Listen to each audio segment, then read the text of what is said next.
은혜 받으실 하나님의 말씀을 같이 찾겠습니다. 여호수아 2장 8절에서 11절 말씀 보도록 하겠습니다. 하나님의 말씀 여호수아 2장 8절에서 11절, 제가 8절 먼저 봉독해 드립니다. 또 그들이 눕기 전에 라합이 지붕에 올라가서 그들에게 이르되 말하되 여호와께서 이 땅을 너희에게 주신 줄을 내가 아노라. 우리가 너희를 심히 두려워하고 이 땅 주민들이 이는 너희가 애굽에서 나올 때에 여호와께서 너희 앞에서 홍해의 물을 마르게 하신 일과 너희가 요단 저쪽에 있는 아모리 사람의 두 왕 시온과 옥에게 행한 일 곧 그들을 전멸시킨 일을 우리가 들었음이니라. 우리가 듣자 곧 마음이 녹았고 너희로 말미암아 사람이 정신을 잃었나니 너희의 하나님 여호와는 위로는 하늘에서도 아래로는 땅에서도 하나님이시니라. 아멘. 요즘 어떤 드라마를 혹시 보십니까? 드라마 볼 수도 있습니다.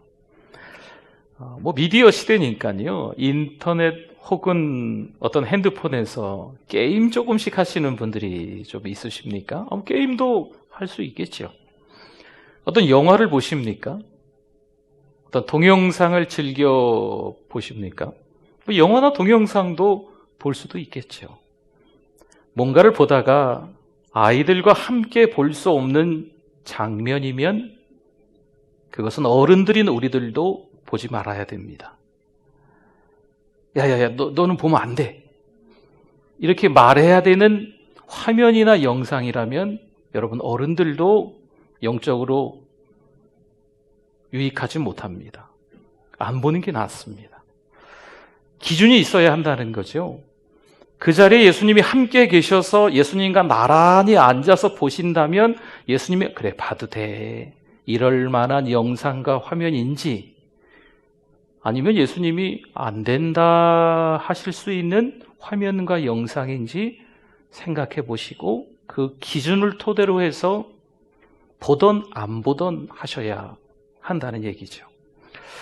저는 오늘 한 여인의 대서사시를 들려드리겠습니다. 이 여인은 아무리 생각해도 우리랑 좀 비슷해서 이 감사주일에 같이 좀 나누어도 되겠다 싶어서 이 말씀을 좀 준비를 했습니다.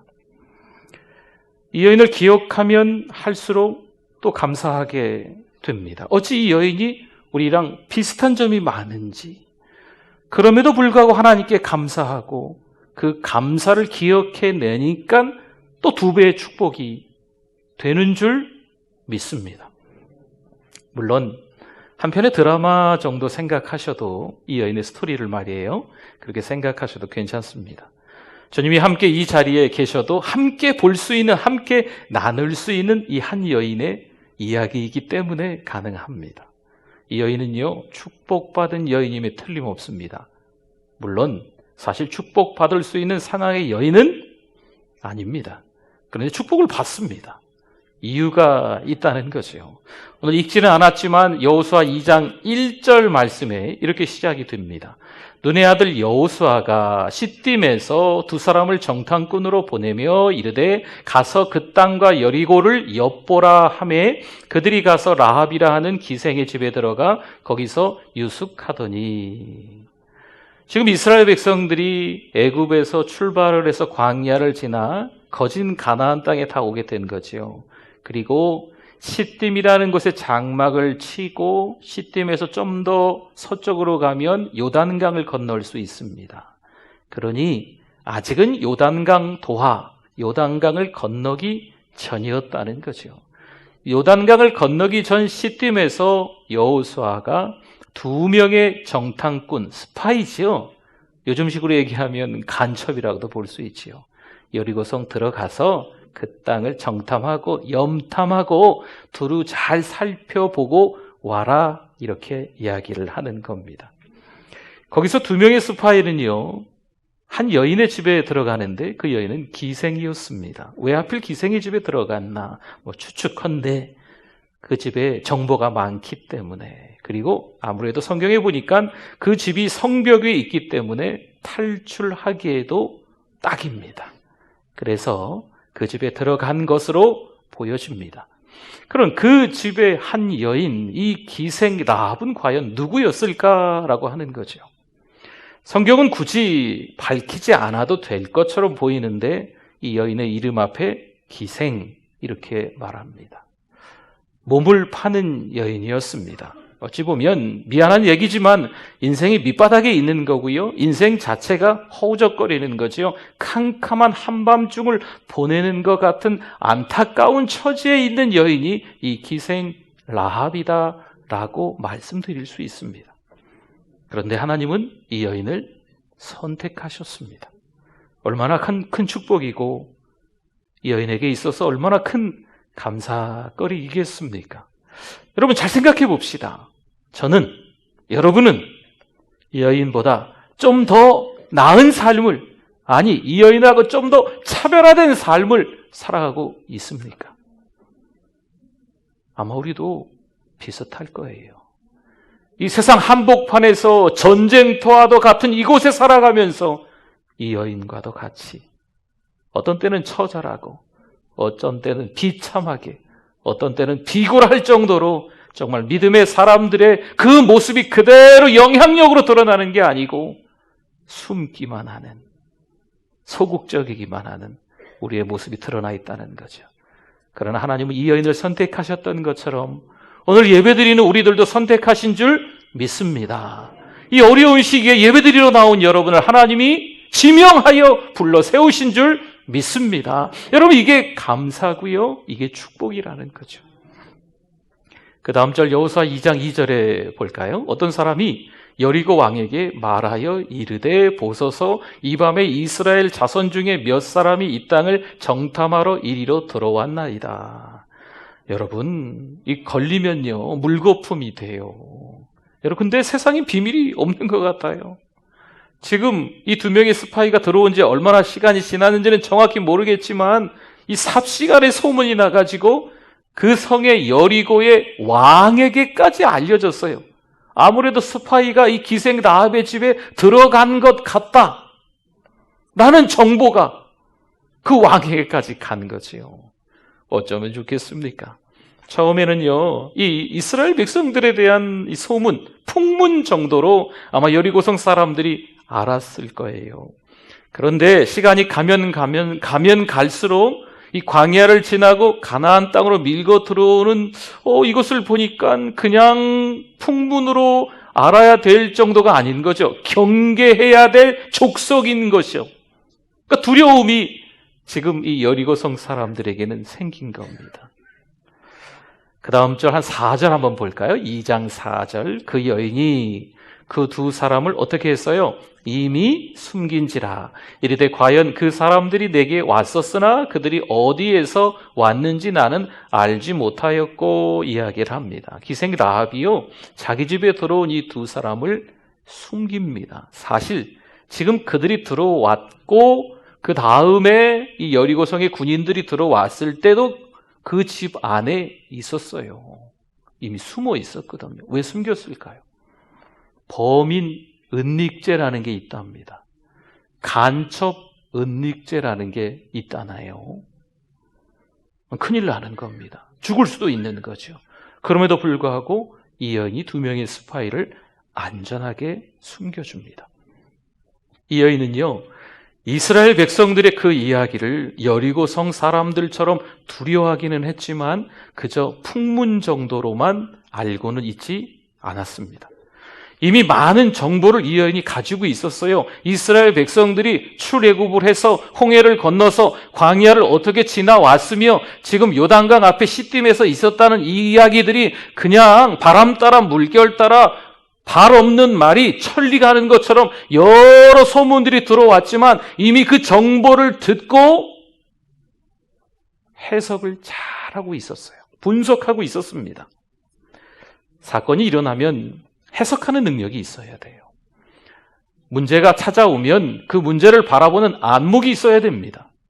고난이 찾아왔지만 성경에서 말씀하기를 고난은 내게 유익이다 말씀합니다. 고난을 바라보는 믿음의 자세가 그래서 중요하다는 거예요. 똑같은 문제들이 있지만 해석하는 능력이 있는 사람들은 그 고난을 헤쳐나갈 수 있는 거고, 해석하는 능력이 없는 사람들은 그 고난에 함몰되는 거죠. 자빠지는 거예요. 그 웅덩이에, 그 기가 막힌 수렁에 빠져서 나오지 못하는 안타까운 결과가 난다는 거죠. 그러나 이 여인은 해석의 능력이 있었다라는 겁니다. 그녀는 기생이지만 역사의 대세를 바라보는 안목이 생겼습니다. 이 라합의 말에 한번 귀를 기울여 보도록 하겠습니다. 오늘도 읽어봤지만 본문에서 2장 9절에 보면요, 말하되 여호와께서 이 땅을 너희에게 주신 줄을, 지금 기생 라합이 숨겨졌던 스파이와 함께 짧은 대화를 몇 마디 주고 받는 것 같아요. 내가 아노라, 이 땅을 너희에게 주신 것을, 이 가나안 땅을 너희에게, 너희 이스라엘 백성들에게 주신 것을 내가, 이 기생인 내가, 라합이 아노라. 우리가 너희를 심히 두려워하고 이 땅 주민들이 다 너희 앞에서 간담이 농나니. 간담은 속마음입니다. 불안한 거죠. 두려움이 생겼다는 거예요. 이스라엘 백성들만 생각하면 너무 두렵고 너무 초조한 마음이 생겼다는 거예요. 이 여리고 성 안에 있는 사람들이 다 그런 마음이 있고, 물론 자기도 그렇다는 거죠. 그 다음 절 10절을 한번 보십시오. 이는 너희가 애굽에서 나올 때에 여호와께서 너희 앞에서 홍해물을 마르게 하신 일과 너희가 요단 저쪽에 있는 아모리 사람들의 두 왕 시온과 옥에게 행한 일, 곧 그들을 전멸시킨 일을 우리가 어떻게 했다고요? 들었다라고 이야기합니다. 출애굽하면서 홍해를 건넜던 일을 들었다고 하는 것은요, 광야 40년 동안에 하나님이 어떻게 이스라엘 백성들을 인도하셨는지, 어찌 보면 오합지졸의 이스라엘 진영의 군인들임에도 불구하고 여러 전쟁이 있었을 때마다 하나님은 승리를 주셨습니다. 그러한 스토리들을, 그러한 전쟁의 이야기들을, 이스라엘 백성들의 전쟁 이야기는요, 단순히 우리 지금 요즘 세상에서 말하는 전쟁이 아니에요.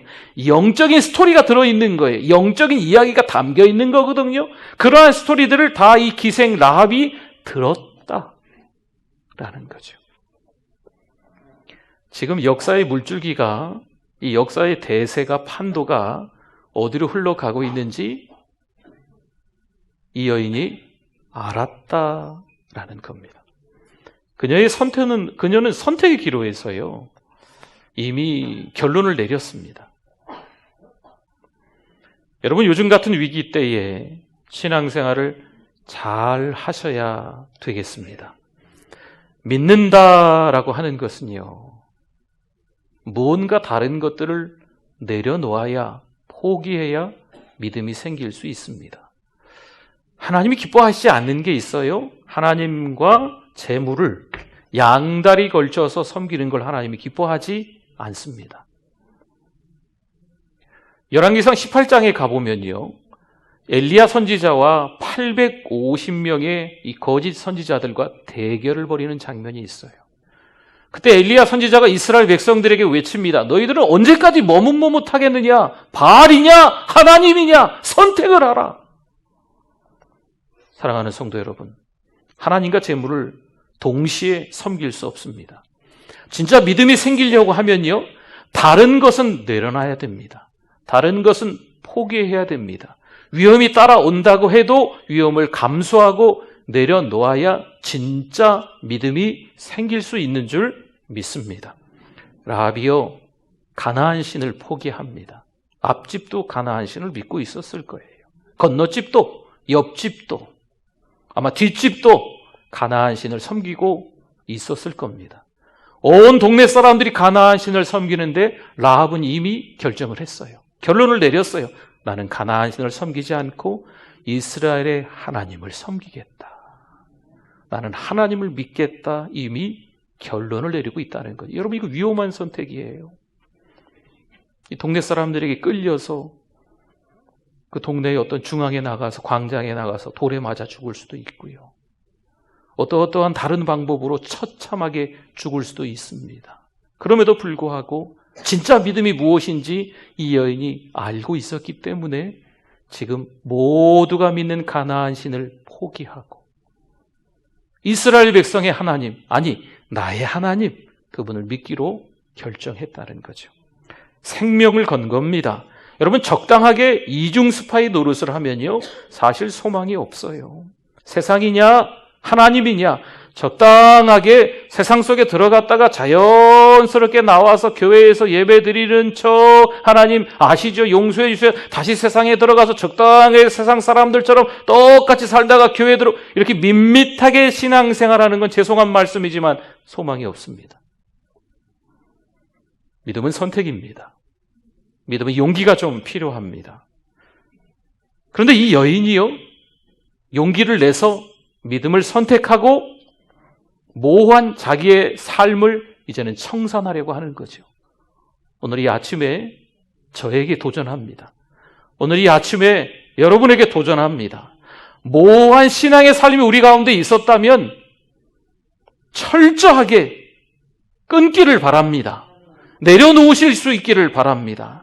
하나님이 기뻐하시는 삶이라면 그것을 잡는 거고, 하나님이 기뻐하지 않는 삶이라면 그것을 내려놓는 거예요. 사실 이 여인은요, 듣기만 했어요. 듣기만 했는데, 소문만 들었는데 어떻게 이런 믿음이 생겼는지 참 대단한 것 같아요.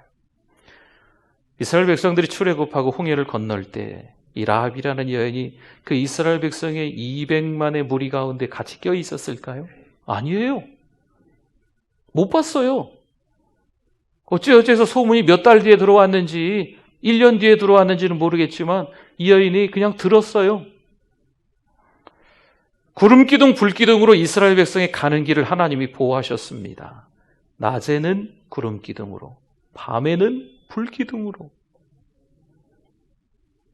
라합이 구름기둥 불기둥을 봤을까요?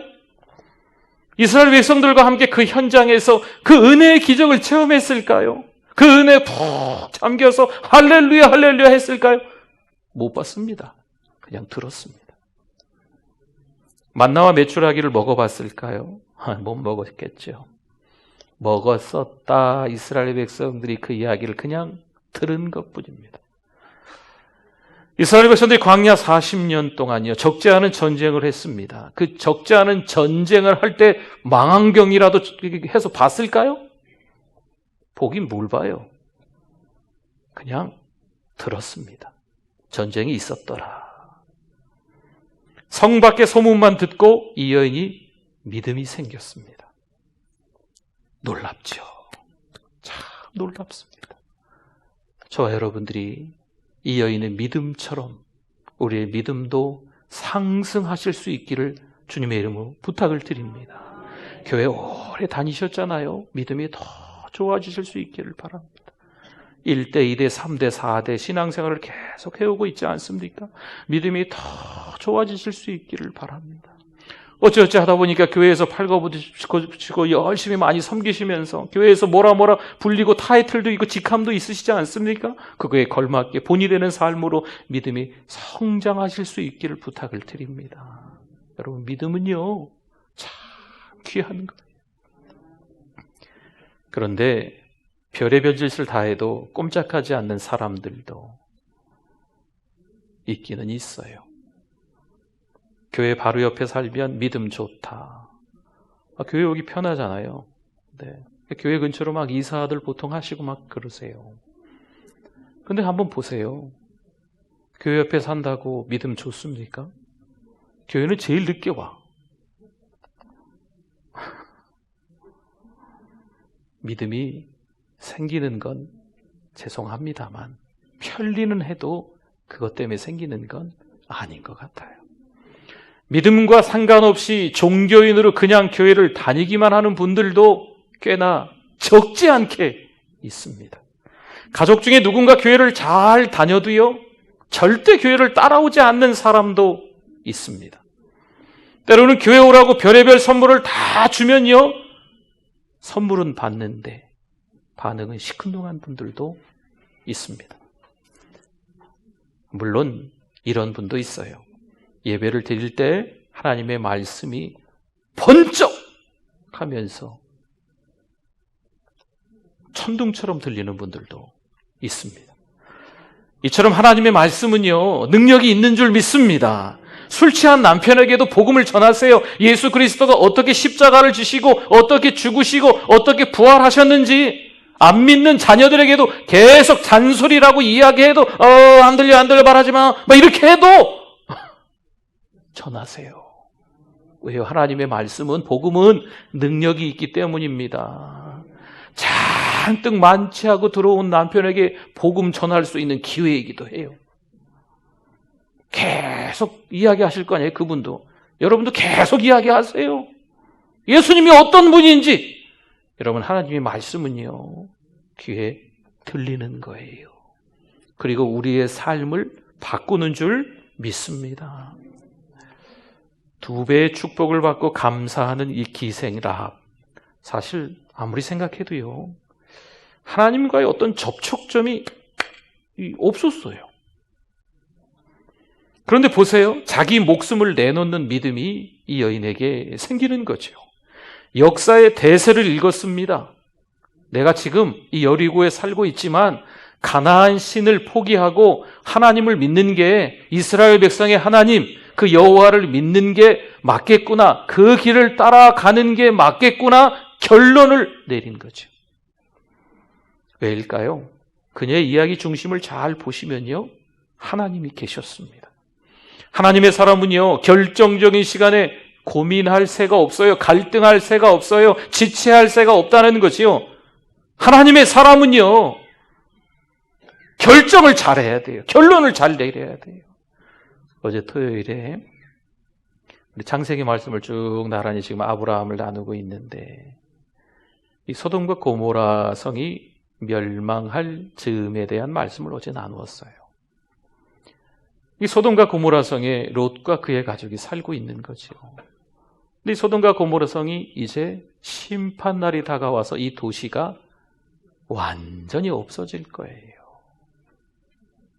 10, 9, 8, 7 카운트다운이라고 해요. 소돔과 고모라 성은 이제 끝나는 거예요. 근데 롯과 그의 가족이 절절매고 있어요. 고민하고 있어요. 고민하면 안 돼요. 그러나 하나님의 사랑은, 하나님의 자비는 그 롯과 그의 가족들의 손을 다 잡고 순식간에 벼랑간 성 밖으로 인도했습니다. 여러분, 이게 하나님의 사랑인 줄 믿습니다. 지체하시면 안 돼요. 이건 하나님이 기뻐하시지 않는 거다? 그럼 적당히 조금씩 내려놔야지? 안 돼요. 하나님 앞에서는요, 고민해야 될 게 따로 있는 거예요. 갈등해야 될 게 따로 있는 거예요. 내려놓을 것은 내려놔야 될 줄 믿습니다. 하나님 앞에서 우리의 신앙이 잘 자라기 위해서는요, 그런 결단을 잘 내려야 됩니다. 이 여인의 고백을 좀 볼까요? 2장 11절 말씀입니다. 같이 한번 읽어주세요. 우리가 듣자 곧 마음이 녹았고 너희로 말미암아 사람이 정신을 잃었나니 너희의 하나님 여호와는 위로는 하늘에서도 아래로는 땅에서도 하나님이시니라. 아멘. 그저 수파의 2명이 앉아있는 그 틈에 이 기생 라합이 자기의 신앙을 고백하는 거죠. 우리 이거 지금 개역개정인데요. 그 전에 개역 한글에서는요, 맨 끝에 하늘에서도 아래로는 땅에서도 하나님, 이 말씀 있죠? 상천하지의 하나님이시라, 이렇게 기록되어 있었어요. 상천하지의 하나님이심을 이 라합이라는 여인이 고백하는 거죠. 오늘을 살아가는 우리들, 이 추수감사주일 즈음에 이 코로나 위기로 인해서 어쩔 수 없이 같이 불안하고 덩달아 두려움에 빠져있는 이 즈음에 우리의 고백이 돼야 될 줄 믿습니다. 하나님은 어떤 하나님이요? 상천하지의 하나님이신 줄 믿습니다. 하나님은요, 능력 많으신 하나님이세요. 믿음이 생기면요, 지금까지는 사뭇 다른 삶을 살아가는 거예요. 그러니까 하나님은 그녀를 그 여리고성에서 구해 주시잖아요. 불평이 변하죠. 탐욕이 바뀌는 겁니다. 없어지는 겁니다. 그럼 감사가 발아해요. 싹을 트는 거죠. 감사가 또 다른 감사를 낳게 되는 줄 믿습니다. 감사할 걸 보고 감사하고 그 감사했던 그때를 기억하면서 또 감사하니까 2배의 축복이라는 거예요.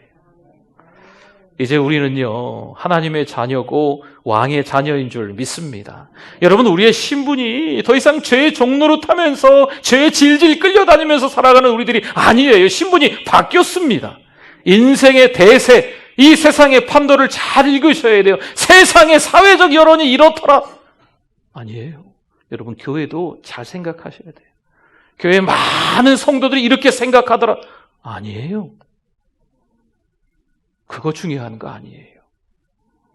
하나님의 뜻이 어디 있는지, 하나님의 말씀에 뭐라고 기록하고 있는지, 진짜 하나님의 사람들이 소수일지라도 그 사람들이 어떻게 생각하는지, 이게 중요한 거예요. 사회적 여론은요, 금방 바뀌어요.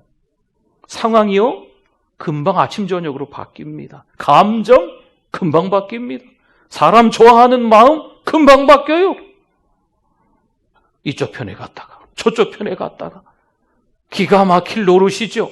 저는 정치를 잘 모르는데 정치에서도 그런가 봐요. 누구 편에 갔다가 마음에 안 드니까 또 다른 편에 갔다가. 역사의 대세, 하나님께서 원하시는 세상의 판도, 그 흐름을 역사의 수레바퀴, 누가 움직이고 계신지를 알아야 될 줄 믿습니다. 하나님이 기준이에요. 하나님의 말씀이 기준이어야 될 줄 믿습니다. 여러분, 기생 라합의 인생이요, 이제 바뀌어요. 이스라엘 구원의 도구가 됩니다. 라합에게 모든 시선이 다 집중되는 거예요. 여기 성경에 잠깐 여호수아 2장에 등장을 했다가 사라진 한 여인, 이게 아니에요. 히브리서 11장 31절의 말씀 보니까 보십시오. 히브리서 11장은요, 믿음장이에요. 기억나세요? 믿음으로 아브라함은, 믿음으로 이삭은, 믿음으로 야곱은, 믿음으로 요셉은, 믿음으로 누구는, 믿음으로 모세는 이렇게 나오는데 31절쯤에 가보니까 누구 이름이 나와요? 믿음으로 기생 라합은. 할렐루야. 믿음의 선진들의 이름이 나란히 기록되어 있는데 이 여인 이름도 나와 있는 거예요. 여러분, 하나님은요, 이런 하나님이세요. 마태복음 1장 5절 말씀해 볼까요? 마태복음 1장은요, 누가 낳고 산부인과도 아니고 자꾸 낳고 마태복음 1장을 못 벗어나고 성경을 읽다가 많은 분이 있어요. 네. 그런데 이 마태복음 1장에 낳고가요, 어떤 의미가 있냐면 메시아 족보예요. 예수님의 족보거든요. 큰 의미가 있는 거예요. 근데 그 족보 안에 누구 이름이 있어요? 살모는 누구에게서? 이 라합이거든요. 똑같은 라합이거든요. 너무 멋있지 않습니까? 하나님이 예수 그리스도를 통하여서 우리 모든 인류를 구속해 주셨는데 이 구속자 라인에 누구 이름이 들어가 있냐면 라합 이름이 들어가 있는 거예요. 하나님은요, 기생 라합이 축복받을 수 없는, 별 볼 일 없는 인생의 캄캄한 어두의 인생의 밑바닥에 있는 것처럼 보였지만 하나님의 선택은 실수가 없으십니다. 오늘 이 아침에 예배드리는 우리도 하나님이 선택하신 줄 믿습니다. 하나님, 저 선택해 주세요. 제발 하나님, 저 선택해 주셔야. 이렇게 해서 선택당하셨어요? 아니잖아요. 하나님이 일방적으로 너는 내 아들이다, 넌 내 딸이다. 아니, 우리 생각하면 너무 부족하고 부자랄 것도 없어요. 이 기생 라합만 이렇습니까? 우리도 마찬가지거든요. 여러분, 카메라 하나 들고 우리의 일거수일투족 24시간, 아니 한 주 168시간을 따라다닌다고 생각해 보세요. 하나님 앞에서 부끄러운 일 없이 살고 있습니까? 그 귀한 시간을 하나님 앞에서 성실하게 주를 위해서 살아가고 있나요? 전 부끄러워요. 전 창피해요. 여러분은 혹시 안 그러세요? 그럼에도 불구하고 하나님은요, 우리를 선택해 주시는 거죠.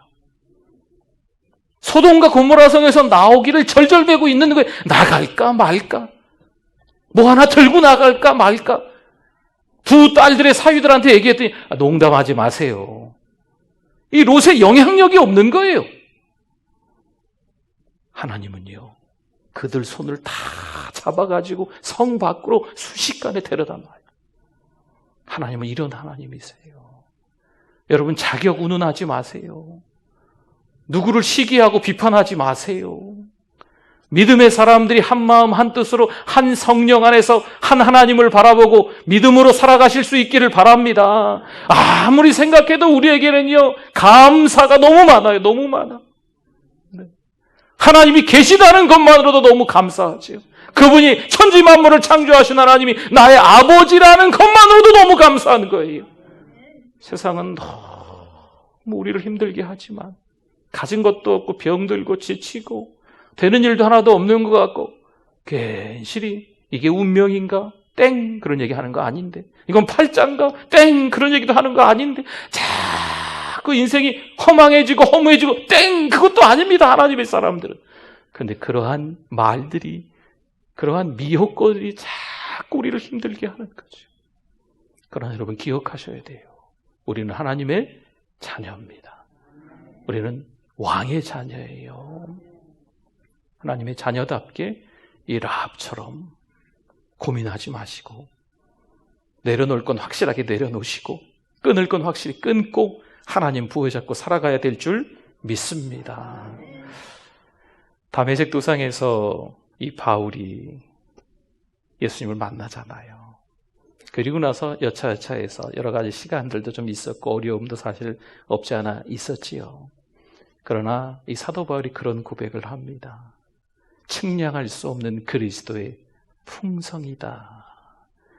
그 하나님의 그 사랑은, 자기를 살려주신 그 하나님의 사랑은 얼마나 높은지 헤아릴 수 없고, 얼마나 깊은지 헤아릴 수 없고, 얼마나 넓은지 헤아릴 수 없고, 얼마나 길고 긴지 그것을 다 측량할 수 없다. 하나님의 사랑, 하나님의 자비는 그런 줄 믿습니다. 그러니까 기생 라합을 선택하셨고, 부끄럽지만 저와 여러분을 또 하나님이 선택하신 거죠. 하나님의 자녀예요. 너무 불안해하지 마세요. 너무 두려워하지 마세요. 누구는 좋겠다.